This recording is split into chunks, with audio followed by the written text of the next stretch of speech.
ईश्वरी जी भोपाल से। राधे राधे महाराज जी। महाराज जी, आपने प्रवचन में बताया था कि संसार में जितने भी महापुरुष हुए हैं जिनका जीवन बदला है वो प्रतिकूलताओं का सामना करते हुए या उनका दर्शन करने से ही बदला है, परंतु मेरे गृहस्थ जीवन में भक्ति की सारी अनुकूलताएं हैं, तो क्या मुझे इस जीवन में भगवत प्राप्ति नहीं होगी महाराज जी? अनुकूलता का भोग न करो। अगर अनुकूलता को भोग करोगे तो भक्त कैसे? अनुकूलता का भोग नहीं। हमारे पास अनुकूलता ये ठाकुर जी की सेवा के लिए, पति पुत्र परिवार सब सही है, खूब खान पान की व्यवस्था है, तो खूब ठाकुर सेवा करो, संत सेवा करो, गरीबों की सेवा करो, बीमारों की सेवा करो, परिवार की सेवा करो, नाम जप करो। जरूरी है प्रतिकूलता है, बड़ी कृपा है आपके ऊपर, लेकिन तैयार रहो, दिन है रात आएगी, तैयार रहो। ऐसा ना सोचो सब दिन होत ना एक समान। प्रतिकूलता कदम पे कदम हमारी आध्यात्मिक प्रकाश को प्रकाशित करती है। हमारा जीवन प्रतिकूलताओं से भरा रहा है और आज भी भरा है। कि आपको तो अभी छोड़ देना चाहिए महाराज। अब उनको हम क्यों कहें? उनकी इतनी कृपा है कि ऐसी प्रतिकूलता में भी वो सत्संग करवा रहे हैं, ऐसी प्रतिकूलता में भी वो भागवती दिनचर्या चलवा रहे हैं। आपकी जय हो प्यारे, आपका मंगल हो प्यारे, आप सुखी रहो प्यारे। आपने बहुत कृपा की है, बहुत कृपा हमारे ऊपर है। ये तो हम आपको दर्शन करा रहे, बकाया हमें प्रतिकूलता का बोध नहीं है। हमें प्रतिकूलता का, आपको सच्ची कहते हैं, हमें प्रतिकूलता का बोध नहीं कि मेरे प्रभु ने प्रतिकूलता दी, मुझे कृपा ही कृपा दिखाई दे रही है। सभी महापुरुषों के चरित्रों में तो महाराज जी यही आता है, इतनी बड़ी प्रतिकूलता की एक आम इंसान हिल जाए महाराज जी। भक्तमाल में चरित्र पढ़ने को मिलते हैं, ब्रज के भक्तों में मिलते हैं, तो महाराज जी ऐसा क्यों? महाराज जी साधकों के साथ तो ठीक है कि उसको तपाया जाता है, पर सिद्धावस्था में भी महाराज जी ऐसा। मुख्य बात यह रहती है कि उनके अनंत जन्मों का हिसाब किताब बराबर होना है। अब उनका आखिरी जन्म है और देह से उनका कोई संबंध रह नहीं जाता, तो फटाफट देह में प्रतिकूलता के ऊपर प्रतिकूलता दे दे करके अनंत जन्मों का हिसाब ठाकुर जी निकाल देते हैं और वो भगवान के धाम को चला जाता है। अगर हम अपने जन्म कर्मों को भोगे तो करोड़ों जन्म ले तो भी नहीं भोग पाएंगे, तो भगवान इसी जन्म में थोड़ा थोड़ा भुगता करके सब पावन करके, इसलिए बड़े बड़े महात्माओं को बड़े बड़े रोग, बड़ी बड़ी समस्या, बड़ा बड़ा दुख, वो सब पवित्र करके भगवान बुला लेते हैं। उनके सानिध्य में जो आते हैं वो तो मजे में हो जाते हैं। हाँ, स्वामी रामदास, कृष्ण परमहंस जी, विवेकानंद जी महाराज, महाराज जी उनके सानिध्यता में इतना सुख है। हाँ, उनके संकल्प में इतना दम है। वो मम भक्ति तो भोनम पुनाद, लोक के लोक को पावन कर सकता है, दूसरों के रोगों को ऐसे नष्ट कर सकता है संकल्प से, लेकिन वो अपने जुकाम को भी नहीं ठीक कर पाएगा, क्योंकि वो ऐसे है। अपने लिए नहीं, अपने शरीर में सारी पीड़ा, सारे दुख, सारे भाव, और दूसरे के दुख की संभावना मात्र लगी कि दुख है, वो जान नहीं पाएगा, उसके दुख को अपने ऊपर ले लिया, वो समझ भी नहीं पाएगा। सब अगर समझ जाए तो फिर और उनके लिए बिक जाए कि हमारे को इतना प्यार करते हैं, समझने ही नहीं देते संत महापुरुष। और दूसरे के प्रारब्ध को लेकर अपने शरीर में भोग करके, अपने शरीर के प्रारब्ध को भोग करके और भगवान के धाम को जाते हैं। इसलिए संतों को सबको ही नमन करता है कि वो दूसरों के पापों का नाश करते हैं, दूसरों के प्रारब्ध को स्वयं भोगते हैं और भगवान को रिझा करके, भगवान के यश का गान करके, भगवान में परम तृप्त होते हुए, आनंदित होते हुए शरीर छोड़ते हैं। महाराज जी इसमें एक, जैसे महाराज जी महापुरुष जन के जो सानिध्य में रहते हैं, जो उनके आगे कोई उनके कष्ट आए सामने किसी शरणागत के यहाँ, तो वो महापुरुष इतने कृपालु हैं कि उनका समाधान कर देते हैं, अगर वो भी सही नहीं है तो। हाँ महाराज जी, वैसे ही ठाकुर जी के सानिध्यता का अनुभव करते हैं वो महापुरुष, तो ठाकुर जी महाराज जी, तो ठाकुर जी अंदर बैठ के देख रहे हैं ना, उसके मन को अपने आनंद में डुबो देते हैं और तन को भोग दे देते हैं। तो तन में, जैसे डॉक्टर यहाँ ऑपरेशन करता है तो यहाँ शून्य का सुई लगा दिया, अब उसको पता है कि जो मैं चाकू मार रहा हूं इसमें इसको बिल्कुल कष्ट नहीं होगा क्योंकि मैंने पहले शून्य कर दिया है। ऐसे ही भगवान अपने भक्त की इतनी ऊंचाई मन की कर देते हैं आनंद में कि भगवान को पता है कि मैं इसका ये दर्द दूंगा तो ये दर्द इसे परेशान नहीं करेगा, क्योंकि इसके मन को पहले से आनंद रूपी इंजेक्शन लगा चुके हैं। अब वो आनंद में मस्त है, दर्द है तो क्या है, कोई परेशानी नहीं।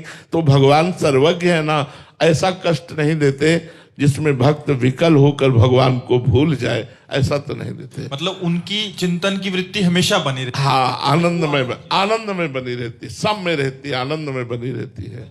अभिषेक जी उत्तराखंड से, राधे राधे महाराज जी। महाराज जी, साधन पक्ष और आश्रय पक्ष, एक भगवत मार्ग के साधक को कैसे पता चले कि उसके द्वारा की गई क्रिया अथवा चेष्टाएं साधन प्रधान है या आश्रय प्रधान है?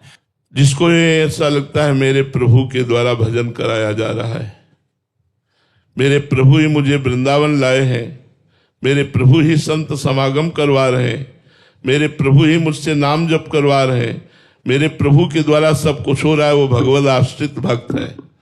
मैं ऐसा करूंगा, मैंने ऐसा किया, मैं ऐसा कर सकता हूं, ये जहां भाव है वहां अहम प्रधान साधना है, जो आगे चलकर पवित्र होगी, अभी अपवित्र है, अहम रूपी मल है। और जिसमें होता है कि प्रभु के द्वारा हो रहा है, वो आश्रित जन होता है। प्रभु के द्वारा जो साधन होता है वो निर्विघ्न होता है और वो भगवत प्राप्ति कराने में समर्थ होता है। लेकिन जो अहम प्रधान साधन होता है उसमें विघ्न पड़ता है और वो एक बार गिरता है और उसका अहंकार चूर होता है, तब फिर वो भगवत आश्रय लेकर भगवत मार्ग में बढ़ता है। जी रेणु दुबे जी, राधे राधे महाराज जी। महाराज जी, आत्मबोध होने की बात आपसे हमेशा सुनी है। महाराज जी, आत्मबोध कैसे हो? कभी कभी मन बहुत बेचैन हो जाता है और बहुत रोना भी आता है, ऐसा लगता है कि क्या जीवन व्यर्थ हो जाएगा अगर नहीं हुआ तो? आत्मबोध होने के लिए तो बहुत बड़ी साधना है, पर सरल साधना ये है कि हम श्री भगवान को रिझा लें। सोई जाने जेहि देहु जनाई, और जानत तुम्हें तुम्हें हो जाए। भगवान को प्रसन्न कर ले तो भगवान अपने आप को जना देंगे। भगवान सबकी आत्मा है। जे ही तुम भगवान को जाने, सोई तुम भगवत स्वरूप अपने आत्मा का बोध हो जाएगा आपको। सोई जाने जेहि देहु जनाई, जानत तुम्हें ही हो जाई, वो भगवत स्वरूप हो जाता है। ब्रह्मविद ब्रह्म भवति। यदि ऐसा ना हो तो फिर सदगुरुदेव को साक्षात पर ब्रह्म परमात्मा अपनी आत्मा मानकर हम उनकी आज्ञा का पालन करें, उनके अनुसार बताए हुए वेदांत दर्शन का श्रवण करें, वेदांत पद्धति के अनुसार हम साधना करें, तो हमें आत्मबोध प्राप्त हो जाए। दो भाव है, एक तो भक्ति के द्वारा भगवान की प्रसन्नता और भगवान के द्वारा आत्मबोध होना। एक गुरुदेव की भक्ति, गुरुदेव के द्वारा सांख्य योग का उपदेश, वेदांत दर्शन का उपदेश, उसके चिंतन मनन के द्वारा स्थूल सूक्ष्म शरीर, तीनों कारण शरीर, तीनों शरीरों का राग त्याग और निरंतर अपने स्वरूप में स्थिति, ये दोनों मार्ग हैं। मार्ग में चलने के लिए सदगुरुदेव का वर्ण करना अत्यंत अनिवार्य है। लवप्रीत सिंह जी पंजाब से, राधे राधे महाराज जी। महाराज जी, जब गुरु नानक देव जी आए थे तब उन्होंने संसार में जगह जगह भ्रमण किया था और प्रभु का गान करने का सबको संदेश किया था, जिसकी वजह से उनके दर्शन के लिए लोग दूर दूर से आते थे।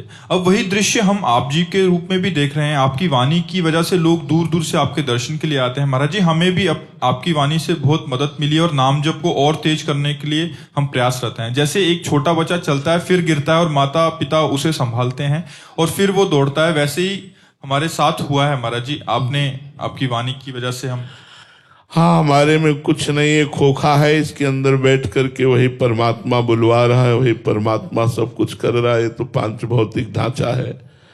गुरु नानक साहब तो साक्षात भगवान हैं, वो तो भगवान अवतरित हुए थे नानक साहब के रूप में। हम तो उनके दासों के दास हैं, उनके चरण रज के आश्रित हैं।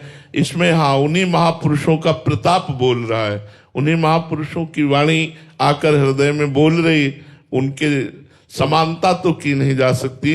जो अवतारी महापुरुष हैं वो तो साक्षात परमेश्वर हैं, परमात्मा है, अकाल पुरुष हैं। उन्हीं के आश्रित हम लोग हैं, तो उन्हीं की वाणी हृदय में आकर स्फुरित होती है और जगत मंगल करती है। इसमें मेरा कोई योग नहीं है, मेरी कोई साधना नहीं है, मेरी कोई सामर्थ्य नहीं है, ये केवल उसी परब्रह्म परमात्मा करुणाशील भगवान की कृपा अपने जनों पर है। वही बुलवाते हैं, वही वाणी का प्रभाव करवाते हैं, वही ये सब कर रहे हैं। करें करावें आप सब, जने बढ़ाई दे, ये उनका स्वभाव है। मेरे में कुछ नहीं, कोई सामर्थ्य नहीं, बिल्कुल सामर्थ्यहीन हूं। अगर कोई सामर्थ्य है तो वो प्रभु हैं, प्रभु ही कर रहे हैं। नीरज बेंगलोर से। राधे राधे महाराज जी। महाराज जी, भगवत गीता में ठाकुर जी उपदेश करते हैं कि स्थित प्रज्ञ के बारे में कहा है, उसी प्रकार हम अपने जीवन में मान अपमान, हानि लाभ, सुख दुख और क्रोध में भी अपने मन और बुद्धि को कैसे स्थिर बनाए रखें। देखो बच्चा, जब समता आ जाती है तब ये बात आती है। जैसे हमारी दांत से जबान हमारी कट जाए, अब हम किसको बुरा कहेंगे, क्योंकि हमारा ही दांत है, हमारी ही जबान है।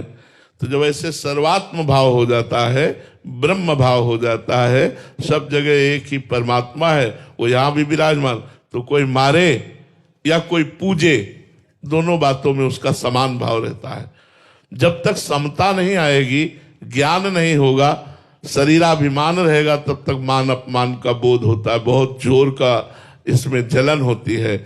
मान में हर्ष, अपमान में शोक। हर्ष और शोक द्वंद्व है, इसी द्वंद्व में वो पिसता रहता है, डरता है कहीं अपमान न हो जाए। अगर इस मानव देह में अभिमान करके, मान अपमान में फंस करके, भगवान का भजन न करके, संतों का आदर न करके, शास्त्र स्वाध्याय न करके, परोपकार न करके, यदि आप अध्यात्म को नहीं जानोगे तो ये सब पद प्रतिष्ठा धूल धूसरित हो जाने वाली है। जब तक जीवित हो तब तक भोग लो, मरोगे तो इसके द्वारा किए हुए कर्म शुभ अशुभ आपको पुनः नर की योनियों में डालेंगे। इसलिए जब तक ज्ञान नहीं होता तब देहाभिमान पुष्ट होता है, और देहाभिमान पुष्ट होने के कारण मान और अपमान दोनों का बोध होता है। जब ज्ञान हो जाता है या प्रेम हो जाता है तब इसका प्रभाव नहीं पड़ता। इसलिए खूब नाम जप करो, संतों का संग करो, शास्त्र स्वाध्याय करो, मनन करो। इससे धीरे धीरे अंतःकरण पवित्र होगा और आप मान अपमान से ऊपर उठने लगेंगे। रितु जी यूके से। राधे राधे महाराज जी। महाराज जी, हम कैसे पहचाने अगर भगवान हमारे सामने आ जाएं? क्या वो जैसे तस्वीर में वो सामने तो है ही, जब तक वो पहचानवाना ना चाहे तो नहीं पहचान सकते। वो तो हर समय है। कहो सो कहा जहां प्रभु नहीं, सब रूपों में है, लेकिन पहचानने वाली दृष्टि वो दे दे। कोई सूझ वाली आंख ने पहचान की, कण कण में झांकी भगवान की।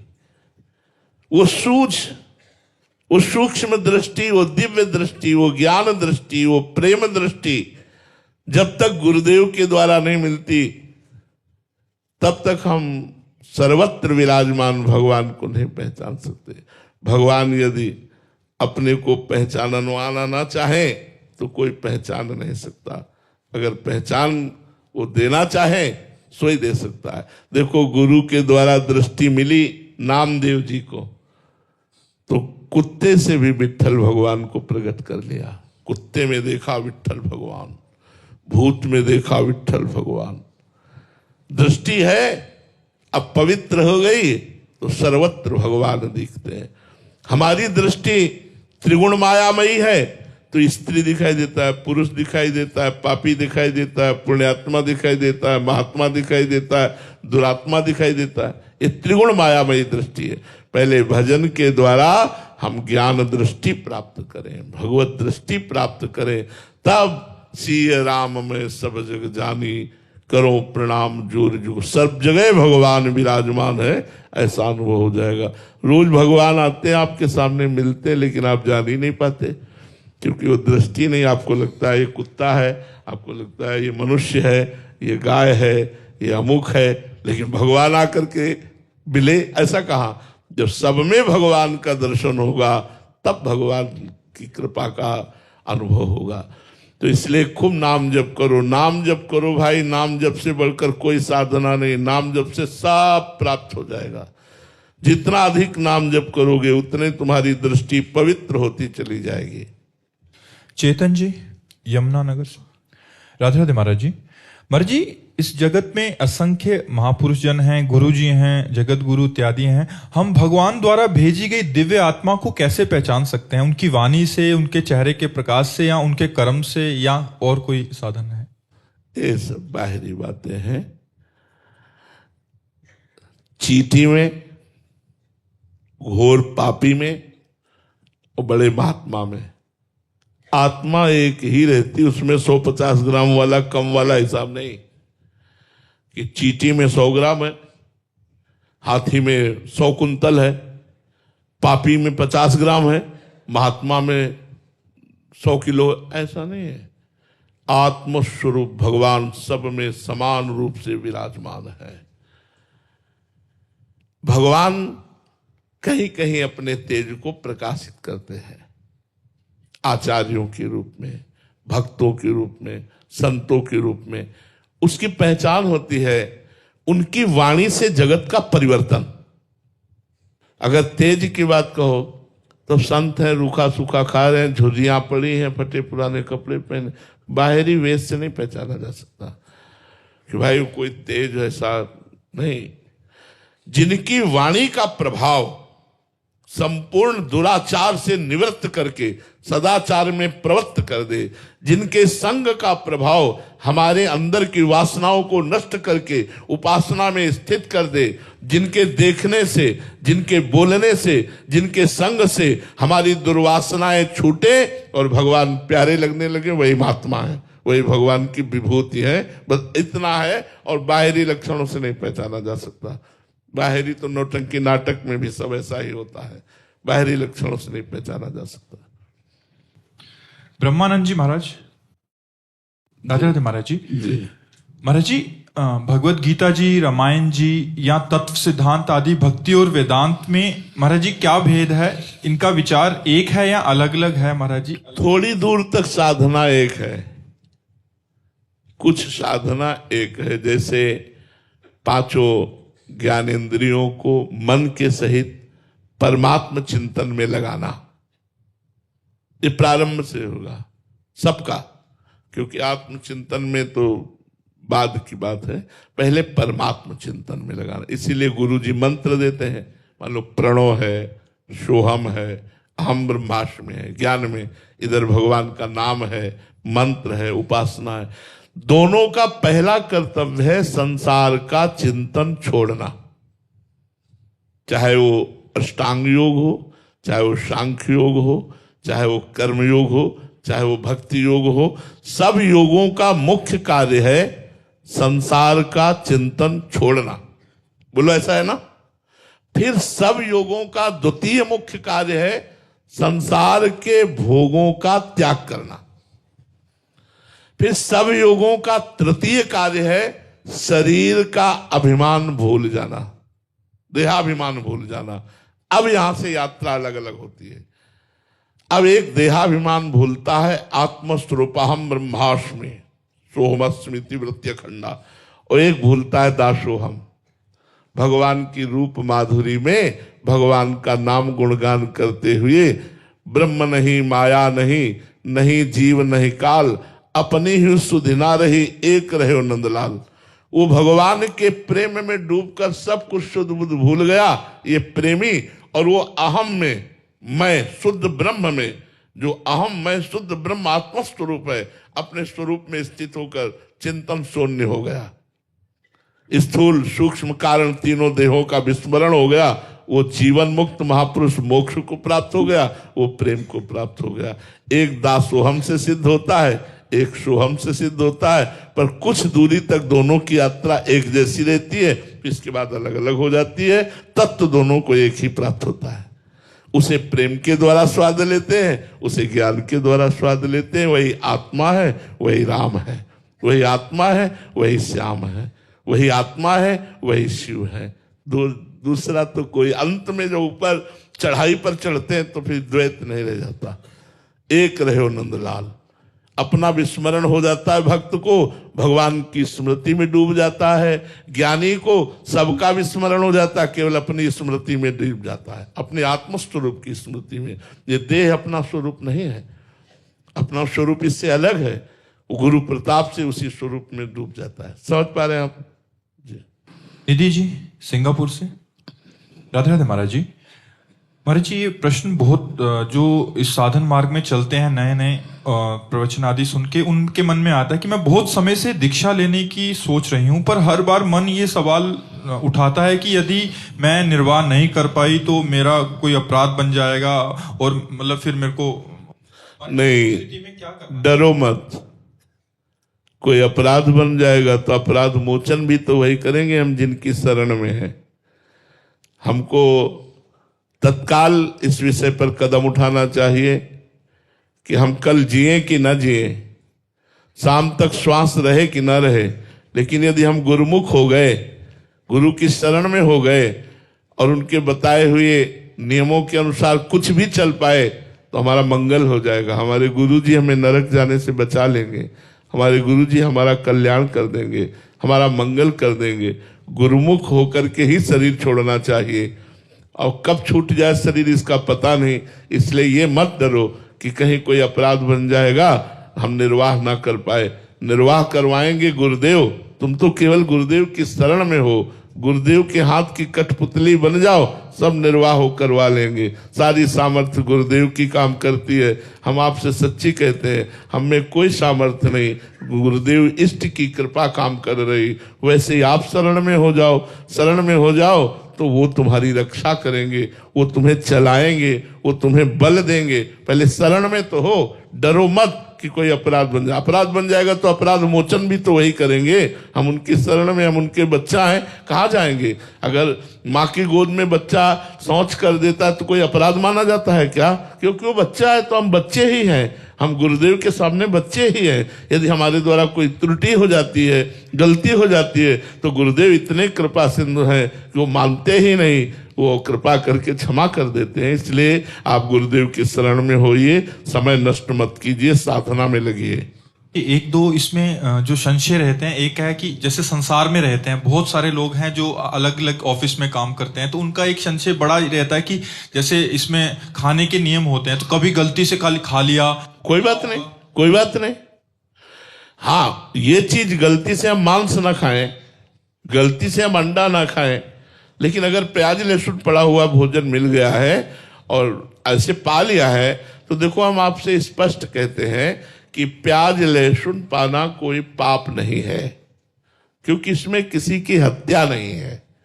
जैसे आलू पैदा होती है ऐसे ये प्याज लहसुन पैदा होता है, पर ये घोर तमोगुणी है। इसलिए हमारे संतों ने, हमारे भगवत समाज ने इसे त्याग किया है कि ये तमोगुण प्रमाद पैदा कर देगा, पाप प्रवृत्ति पैदा कर देगा, निद्रा आलस्य प्रमादोत्थम तत्तामस मुदाहृतम। इसलिए इसका त्याग किया गया है। यदि आप दीक्षा लिए हो, ना पाओ बहुत अच्छा है, लेकिन सर्विस में हो, आपकी रसोई में वही बनता है, तो आप भगवान नाम लेकर पाओ और खूब नाम जप करो, मंत्र जप करो। इसलिए कह रहा हूं कि कम से कम नाम जप और मंत्र जप तो होगा। आप उसके लिए कि जब हम प्याज लहसुन छोड़ेंगे तब हम नाम जप करेंगे, तो पता नहीं हम जिए कि ना जिए। प्याज लहसुन को निमित्त बनाकर हमारा जीवन व्यर्थ चला जाए, नहीं, बिल्कुल ऐसा नहीं। बहुत से विद्यार्थी हैं, बहुत से हमारे सर्विसमैन हैं, बहुत से व्यापारी हैं जो देश विदेश जाते हैं। हम ये प्रार्थना करेंगे कि आप मांस मत खाओ, आप शराब मत पियो, आप अंडा मत खाओ। इसमें दूसरे जीवों की हिंसा और अपनी बुद्धि का भ्रष्ट होना। लेकिन अगर कहीं ऐसा, कोशिश करो कि प्याज लहसुन ना पाओ, लेकिन अगर ऐसा है कि आप बिना प्याज लहसुन के भोजन के मिलता ही नहीं है, तो आप पाओ और राधा राधा जपो, आपका मंगल होगा, आपका कल्याण होगा, निश्चित समझो। आप इसमें डरो मत। दूसरा डर ये रहता है महाराज जी कि जैसे गुरु द्वारा कुछ नियम मिले जाते हैं, जैसे 11 माला करनी है, तो कभी छूट गया तो फिर बड़ा अपराध लग जाएगा। देखो उसके नियम बताए। जैसे हम मान लो बोला कि 11 माला आपको करना है, अब आपके आज के 11 माला गए, अब कल बैठ के 22 माला जपने का टाइम नहीं है, तो 12 माला कर लो। 11 दिन 12 माला कर लो, हो गया। एक एक माला रोज बढ़ाते चले जाएंगे तो 11 माला का क्रम पूरा हो जाएगा। 2 माला बढ़ा दिया तो और कम हो जाएगा, 3 माला बढ़ा दिया तो और कम। हम इस तरह का जोड़ रखे। मानो 2 दिन हम 11 दूनी 22 माला जपना चाहिए, हम नहीं जप पाए। अब हम जपना जब शुरू करेंगे तो 22 को हम पूरा करेंगे। एक एक दो दो माला रोज बढ़ा करके 22 संख्या को पूरा कर देंगे, गुरु आज्ञा पूरी हो गई। और जी एक और रहता है कि कभी 15 दिन हॉस्पिटल में रहना पड़ गया तो कितने पीछे छूट जाएंगे, फिर वो पूरा ही छूट जाएगा। नहीं, अस्वस्थ अवस्था में नियम का पालन ना होने पर उसे अपराध नहीं माना जाता। यदि आप बीमार हो, 20 दिन 25 दिन आपसे बिल्कुल भजन नहीं हुआ, तो वो आपका अपराध नहीं माना जाएगा, क्योंकि आप अस्वस्थ हैं। स्वस्थ अवस्था में, अब जैसे बेटी का ब्याह है, वो कार्यक्रम में फंसा हुआ है, वो 11 माला लेके थोड़ी बैठेगा, वहां तो बहुत से कार्यक्रम है, तो 2 दिन 3 दिन 4 दिन उत्सव संपन्न किया और एक एक माला रोज बढ़ा दिया, महीने में पूरा हो जाएगा। लेकिन अगर आप बीमार हैं तो आपका कोई अपराध नहीं, आप नाम जप कर सकते हैं, पड़े पड़े भगवत स्मरण कीजिए। वो नियम स्वस्थ पुरुष के लिए है, बीमार के लिए नहीं है।